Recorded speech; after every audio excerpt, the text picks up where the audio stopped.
اهلا بكم في مطبخ منى كاتشن.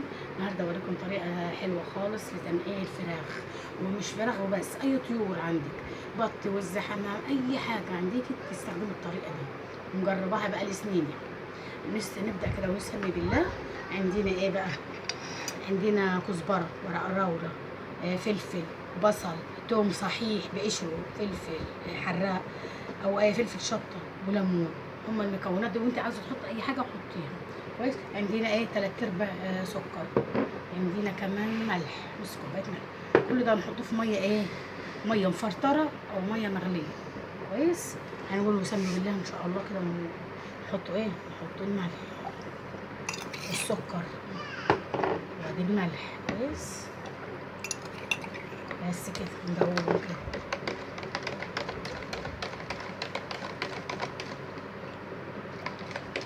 بس كده نحط المكونات كلها دي اللي انتوا شايفينها.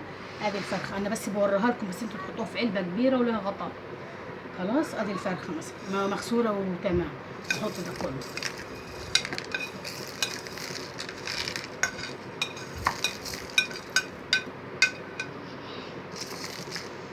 كل ده حطيناه كويس.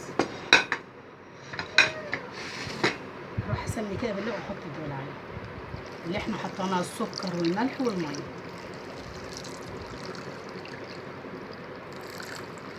طبعا انتوا هتحطوها في مكان كبير، يعني تحطوها في علبه كبيره. كويس.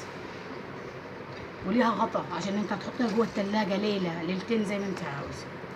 ودول ايه؟ تحط كده تنقيع الفرخ، فراخ، اي حاجه عندك. بس وانا هوريكم النتيجه اللي انتوا شويه. استنوا كده لحظه. ادي هي الفرخه اللي انا عملتها دلوقتي، بس انتوا تحطوها في علبه زي ايه؟ زي دي اهي العلبه.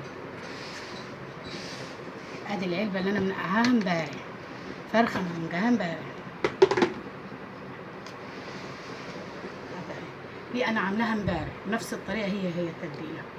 شايفين؟ بتنزل كل حاجه فيها سوائل وكده، وتديها ايه؟ تبقى طريه وحلوه معاكم، جوسي خالص. في الشوي حلوه خالص، في البانيه الصدر بيبقى طري وحلو.